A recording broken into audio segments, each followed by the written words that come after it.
leaving behind the dynamic and speculative risk which may bring gains to persons. The other risk classified as pure, static, fundamental and particular.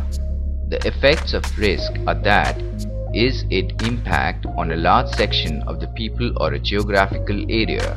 It has capacity to produce loss and suffering to people. They have financial consequences. Uncontrollable once they occur, are predictable and no possibility of any gain. The exposure of a person is transferred to a group which is facing such homogeneous risk.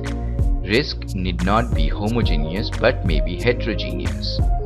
A homogeneous group can contain other groups in their own way, which have to be separately underwritten because their risk exposure is different. Analysis of the risk based upon its characteristics is an important part of the risk management and insurance. Insurance companies are professional risk carriers and they do this by aggregating the risk. Now let us check if we have understood the various concepts discussed in this lesson clearly. A pure risk holds out the prospect of a loss or no loss, while a speculative risk holds out the prospect of a gain as well as loss or break even. Right or wrong? Right. A fundamental risk is one that is impersonal both in its origin and consequence. Right or wrong? Right.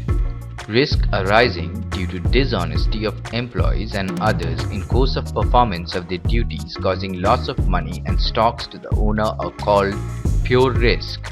Right or wrong? Wrong. Before we end, let us briefly revise what we have studied till so far. Risk is one of those words which are capable of a number of interpretations and seems to fit into various contexts. Risk is nothing but the uncertainty of loss. Almost everything that the businessman does, it is in an uncertain environment. The second thing that encompasses us in the study of risk is its quantification.